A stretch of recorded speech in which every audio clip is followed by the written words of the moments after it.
So this week's Daily Races highlights the major issue that we have with Gran Turismo at the moment. It might not be what you think, but nobody knows how to fix it.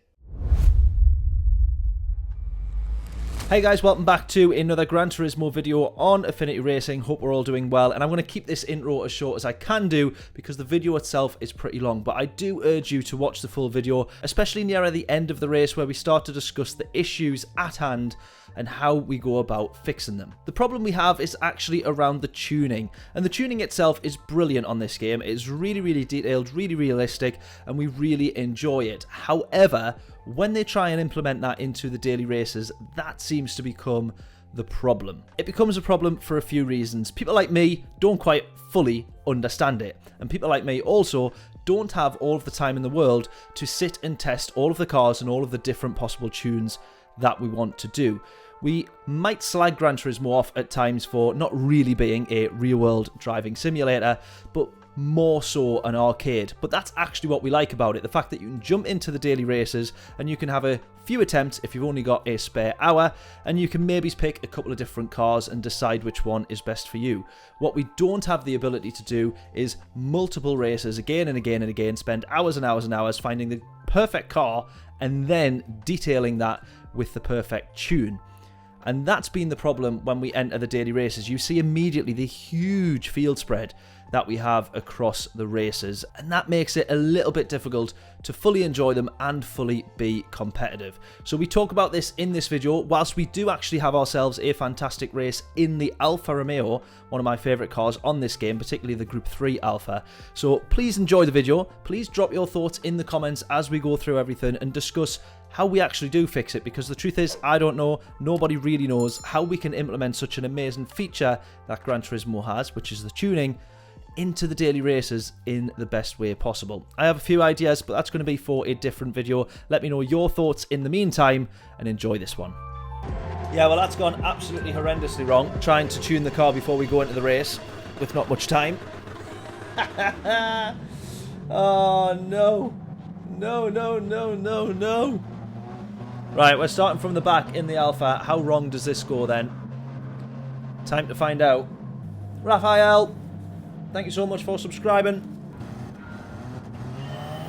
Go! The power of the Alpha. Come on.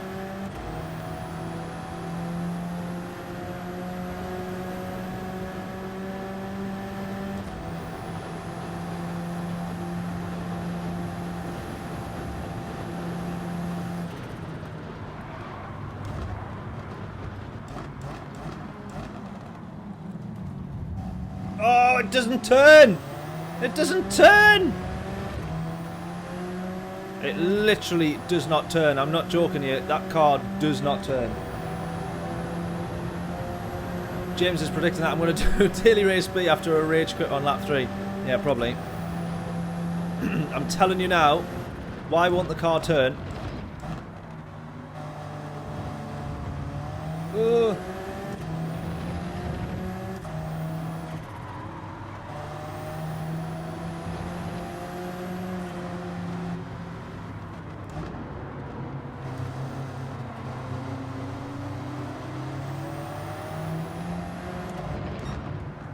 Oh, so close. So close to the closer app.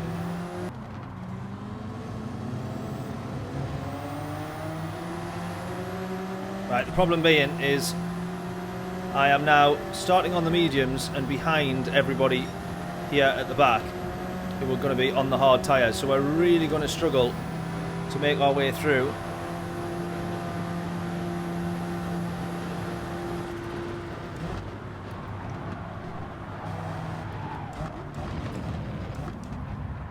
Oh, carnage! Carnage! Oh! Double overtake.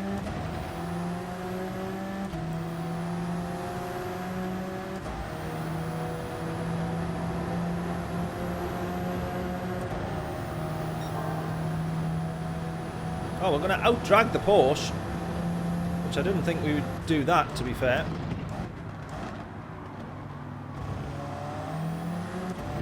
Don't hit the wall! Oh, I thought it was just about to drive straight into the wall there. Right, someone else has gone. Up to P12.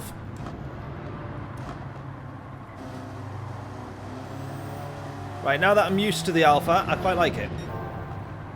Yes, purple laps, even though it is only lap 2. Ah!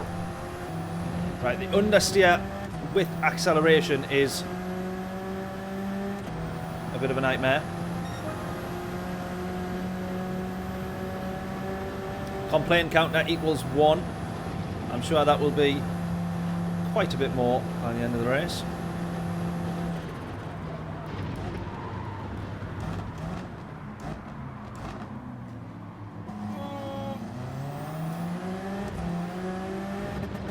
Ah! Second gear's too short. Complaint counter equals 2.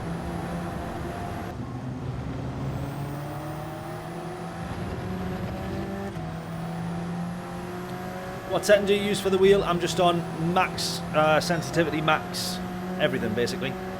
10 and 10.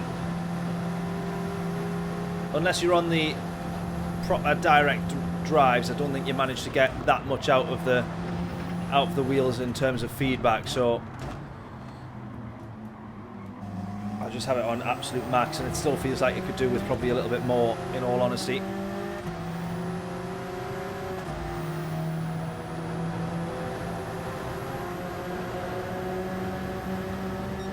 Out-drag the Porsche here. Wonderful scenes.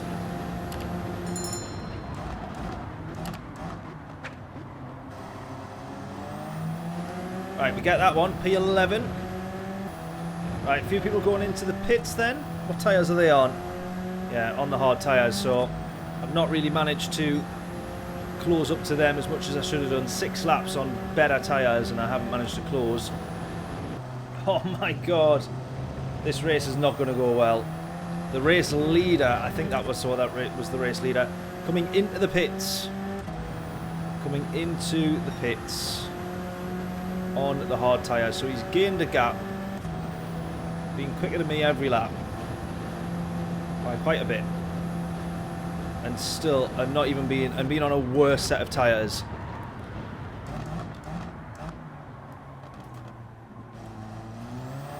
That is a nightmare.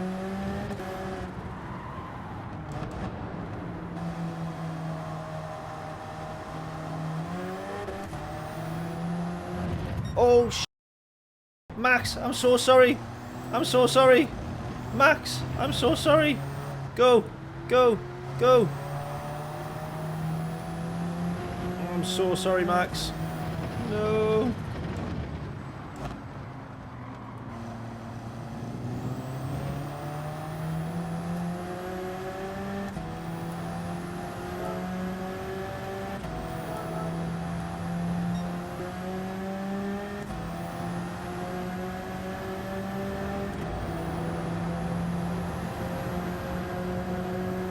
I tell you what, we could actually do the entire race on these medium tyres in this car, to be honest. We really, really could. It's just a shame that we have to pit.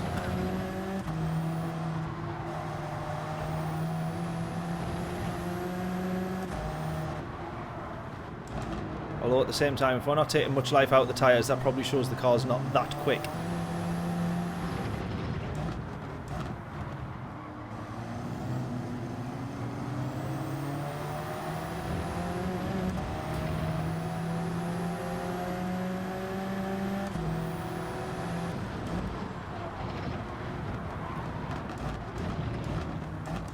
Oh, someone's gone for a dive. It's Brie. They've almost made it stick. Might we outdrag them with a slipstream? Probably not, because that is the... Oh, look at that, John. It's a Corvette. Ironically.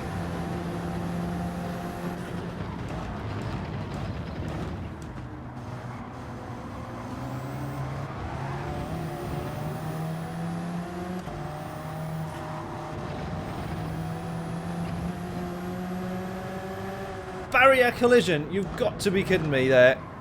A 1 second penalty for that, really?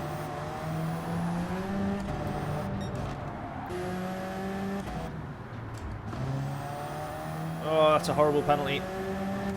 So we're going to lose loads of time here, and then we're going to go into the pits. Not this lap, probably the next one.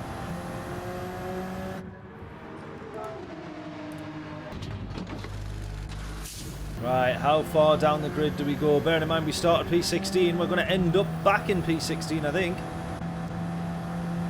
Oh, P14, wow. Wow.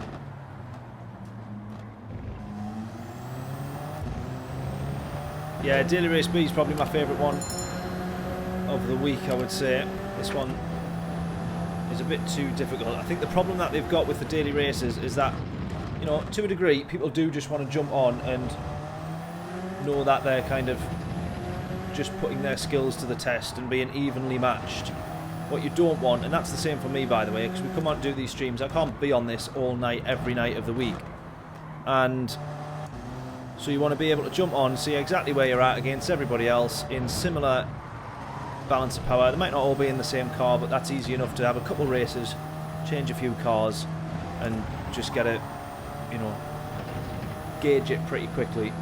I think the problem with this is that when it tries to do the tuning, even though that this is just suspension and a couple of the torque settings, and not even the full tuning, you just got to look at the scope and scale of the differences between the top runner and the last runner, which in this case is going to be about a 30-second difference.